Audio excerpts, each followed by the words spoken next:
본문은 아삽의 시로서 다윗과 함께 12편의 그의 시가 시편에 기록되어 있습니다.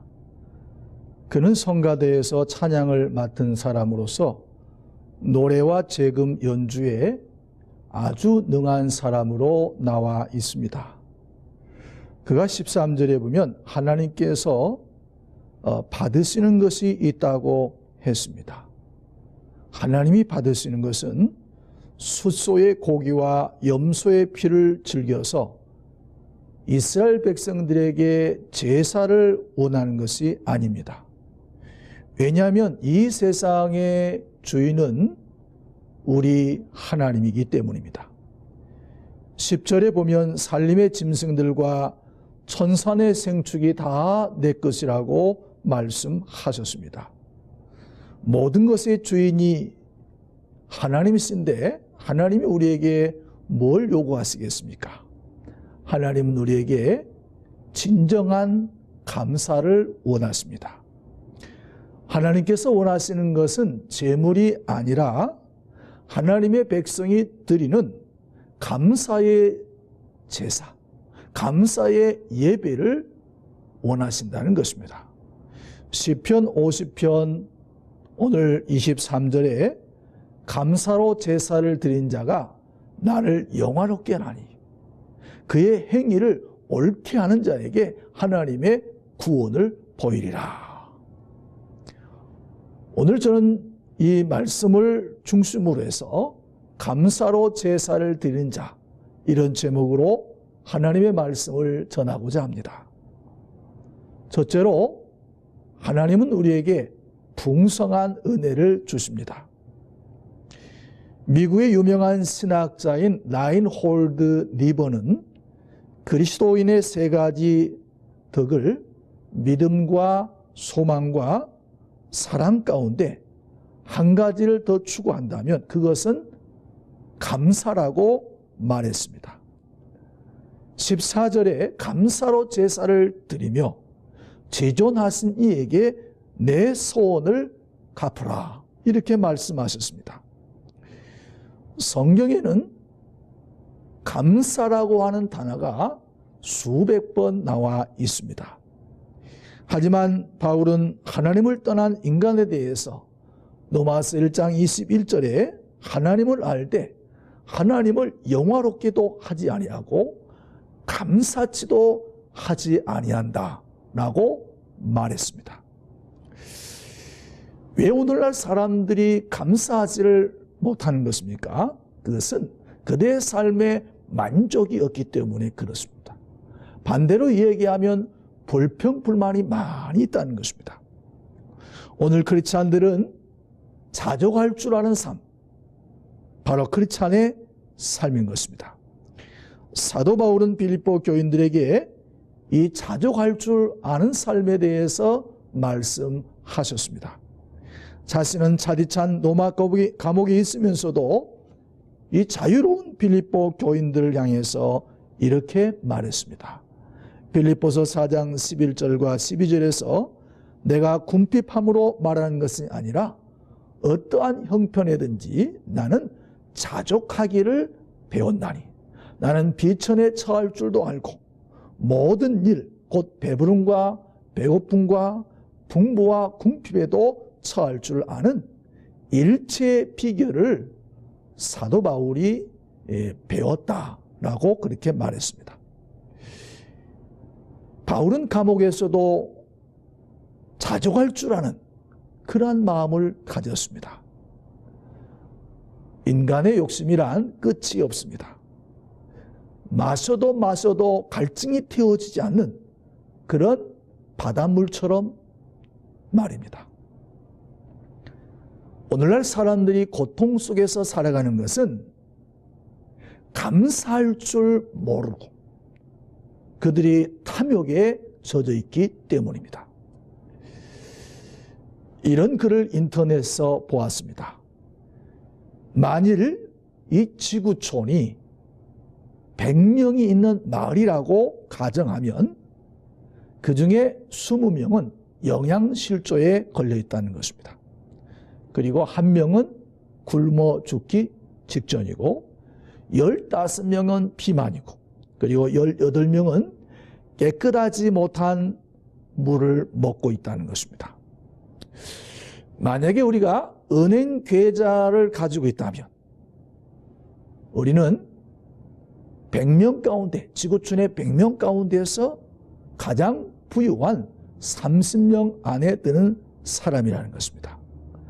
반면에 18명은 1,000원도 안 되는 돈으로 겨우 끼니를 이어서 가고 있습니다. 그보다 나은 53명은 2,000원 이하를 쓰고 있으며 자가용을 소유한 사람은 100명 중 7명이며 오직 12명만이 컴퓨터를 가지고 있다 합니다. 그 중에서도 3명만 인터넷을 할 수가 있습니다. 대학 교육을 받은 사람은 1명이고요. 14명은 글조차 읽지 못하는 사람입니다. 만약 냉장고에 우리가 음식을 보관하고 옷장 안에 옷을 넣어두면서 살고 그리고 잠자는 침대가 있고 눈비를 피할 수 있는 그러한 하우스, 집에 살고 있다면 우리는 전 세계인 중 75%보다 부유하다는 것입니다. 어느 사회학자가 이런 말을 했습니다. 요즘 시대는 암보다 더 무서운 질병을 앓고 있다. 그것은 곧 감사 불감증이다. 아주 정확한 지적입니다. 감사란 먼저 우리 마음속 깊은 곳에서부터 나와야 하는 것입니다. 그리고 마음으로 감사할 뿐만 아니라 말로서도 우리가 사람들에게 감사의 말을 해야 하는 것입니다. 하지만 우리가 여기서 그치면 안 되겠죠. 우리가 반드시 감사할 만한 일이 있으면, 은혜 갚을 만한 일이 있으면 우리가 또 그 사람에게 우리가 물질로서 어떤 답례로 살해를 해야 하는 것입니다. 우리에게 건강이 있을 때, 시간이 있을 때, 또 물질을 드릴 능력이 있다면 하나님께 우리가 감사해야 되겠습니다. 그러할 때 하나님께서는 우리에게 더 큰 은혜와 풍성한 은혜를, 풍성한 축복을 우리에게 주실 것입니다. 이런 말이 있습니다. 종은 누가 그것을 울리기 전에는 종이 아니다. 노래란 누가 그것을 부르기 전에는 노래가 아니다. 그렇습니다. 은혜도 마찬가지입니다. 감사하기 전에는 은혜가 아닌 것입니다. 빌헬름 웰러라고 하는 사람은 이런 유명한 말을 했습니다. 가장 행복한 사람은 가장 많이 소유한 사람들이 아니라 가장 많이 감사하는 사람이다. 성경에서 위대한 인물 가운데 가장 감사를 많이 한 사람이 누구일까요? 저는 개인적으로 다윗이라고 생각합니다. 시편이 150편인 거 아시죠? 그 중에 다윗이 쓴 시가, 감사의 시가 절반가량 이상인 것입니다. 73편이 다윗의 시로 알려져 있습니다. 그런데 이 시들을 들여다보면 이 다윗의 시는 그 삶 속에 감사의 내용으로 가득 채워져 있습니다. 역대상 16장 34절에도 여호와께 감사하라. 그는 선하시며 그 인자하심이 영원하심이로다. 시편 106편 1절에도 할렐루야 여호와께 감사하라. 그는 선하시며 그 인자하심이 영원함이로다. 시편 116편 12절에서 13절에 보면 여호와께서 내게 주신 은혜를 내가 무엇으로 보답할꼬? 내가 구원의 잔을 들고 여호와의 이름을 부르리라. 다윗이 이러한 감사의 씨를 하나님 앞에 드렸을 때가 언제인지 아십니까?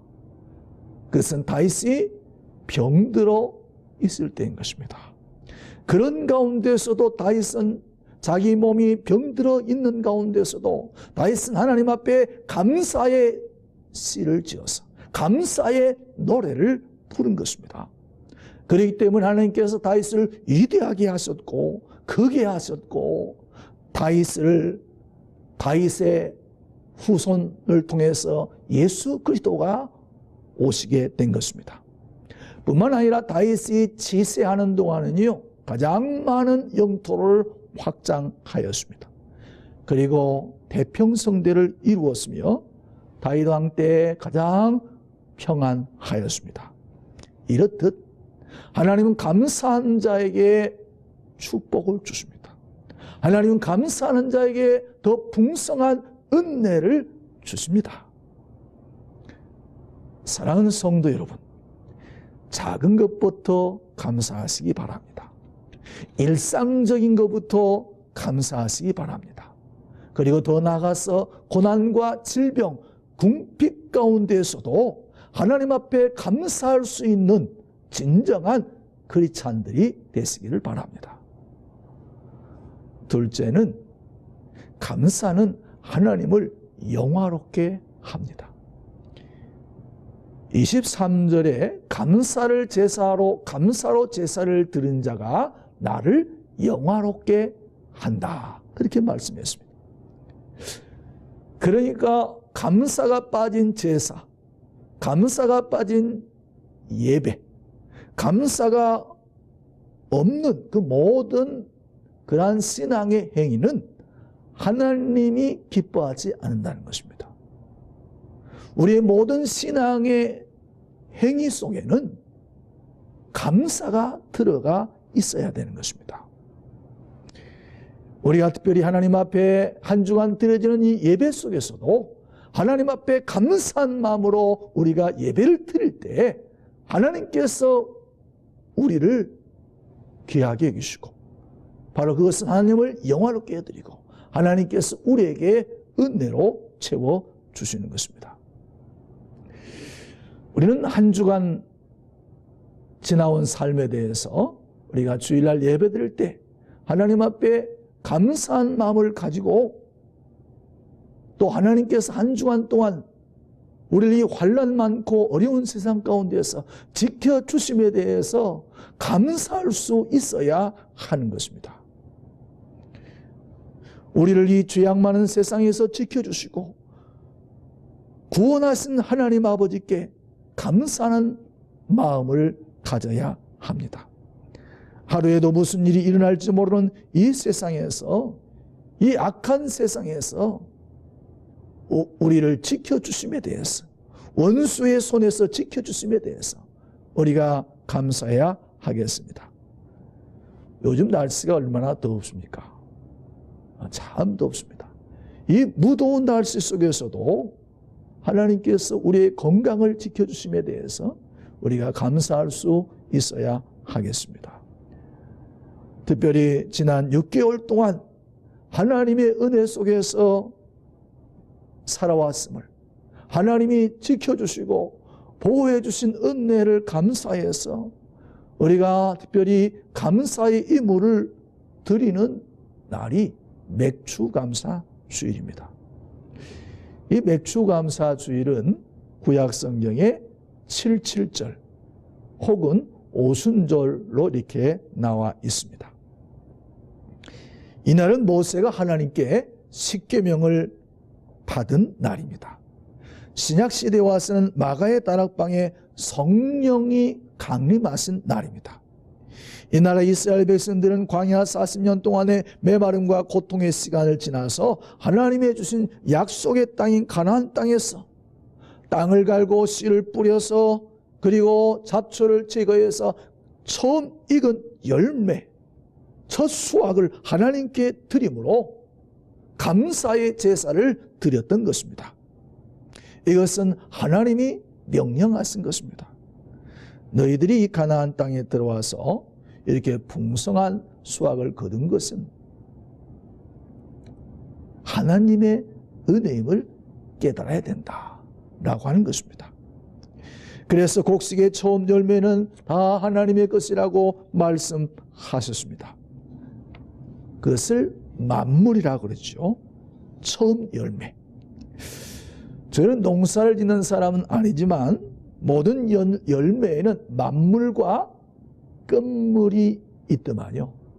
그런데 제가 보니까 하나님께서 왜 만물을 드리라고 했을까?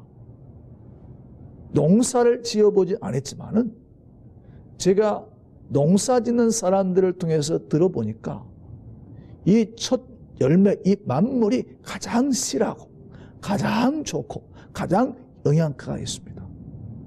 고추 같은 것도 이 끝물이 나오는, 끝에 나오는 그 고추는요, 별로 좋지가 않더라고요. 그래서 우리의 생명의 주인 대신, 우리의 삶의 주인 대신 하나님 앞에 드릴 때에는 끝물이 아니라, 적당한 것이 아니라 하나님 앞에 가장 귀한 만물을 드리라고 하나님이 친히 말씀하셨습니다.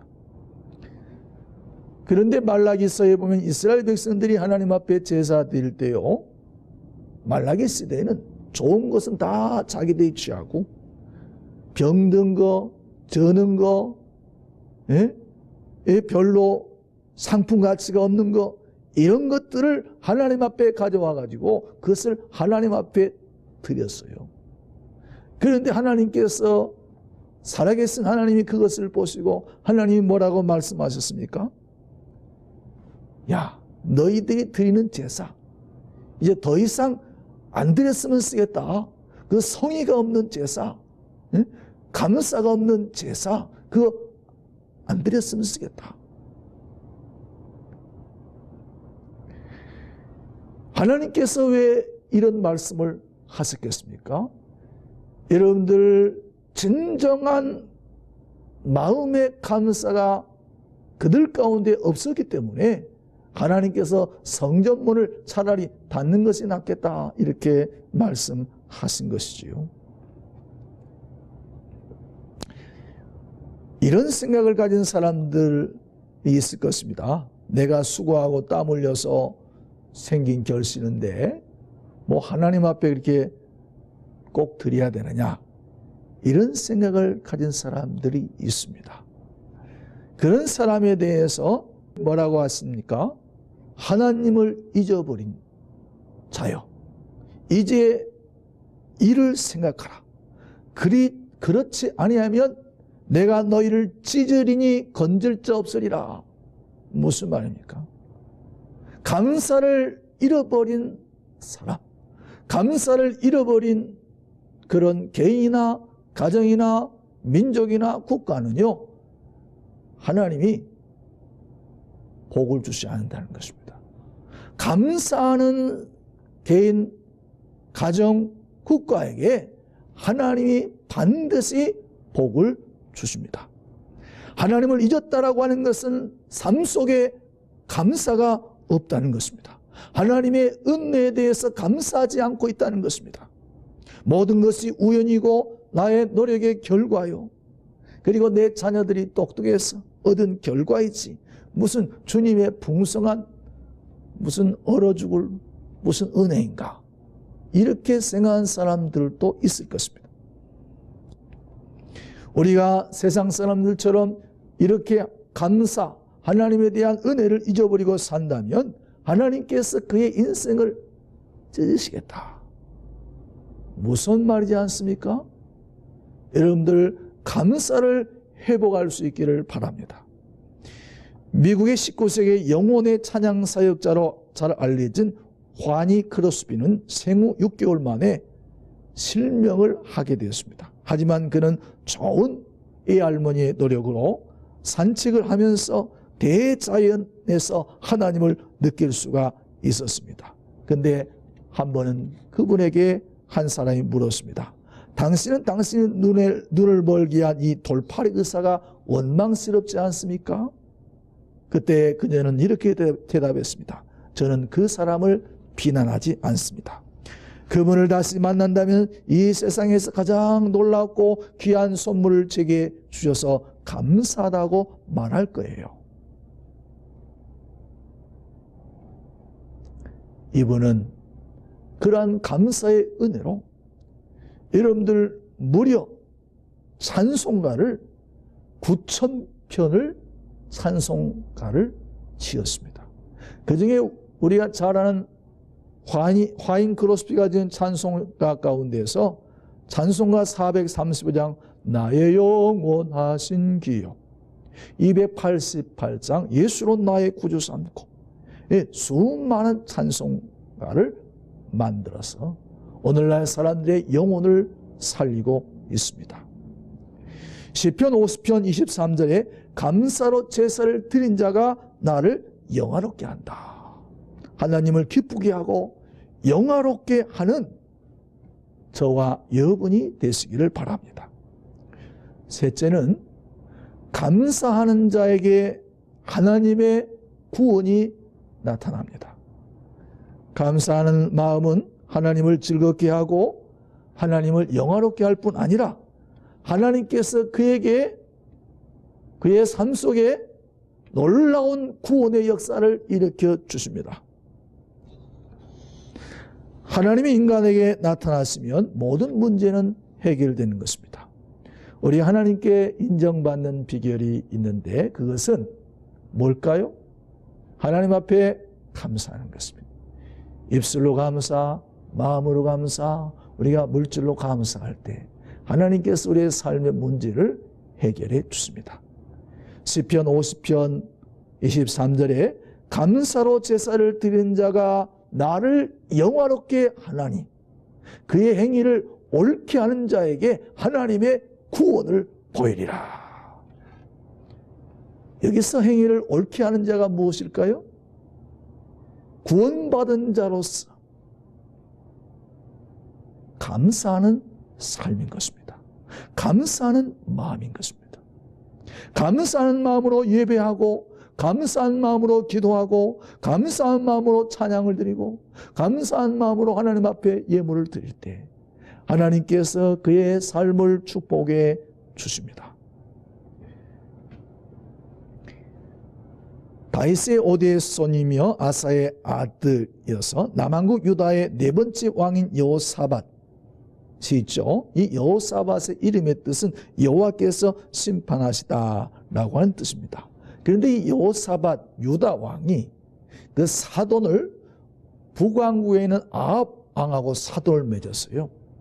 이 아합 왕이 어떤 왕입니까? 우상을 숭배하는 사람인 것입니다. 그래서 하나님께서 이것을 좋지 않게 여기셨어요. 그 결과 하나님께서 심판했는데 20장에 보게 되어지면 연합군 모압과 마온과 암몬 연합군이 여호사밧을 치러 올라왔습니다. 이때 여호사밧이 하나님 앞에 기도했어요. 그리고 여호사밧이 이렇게 얘기했습니다. 12절에 우리를 치러 올라오는 이 무리를 우리가 대적할 능력이 없고 어떻게 할 줄도 알지 못합니다. 오직 주만 바라보나이다. 그리고 나서 이 여호사밧이 찬양대를 조직해가지고 찬양제를 앞세워서 나팔을 불면서 나갔을 때에 그 전쟁에서 승리하게 되었습니다. 거기에 보게 되어지면 이 노래하는 자에게 예복을 입혀가지고 이렇게 찬송합니다. 여호와를 찬송하라. 여호와께 감사하라. 그의 인자하심이 영원하미로다. 감사하는 사람에게 하나님께서 구원을 베풀어 주시는 것입니다. 블레이크라고 하는 사람은 감사하는 마음으로 받는 사람에게는 풍성한 수확이 있다. 하나님은 감사하는 자에게 구원을 보이십니다. 감사하면 실패자가 성공합니다. 감사하면 병든 자가 고침을 받습니다. 감사하면 낙심 중에 있는 사람이 일어날 수가 있습니다. 감사할 때 여러분들의 삶 속에 풍성한 은혜와 기적을 체험하게 될 것입니다. 사랑하는 성도 여러분, 감사하는 자가 되시기를 바랍니다.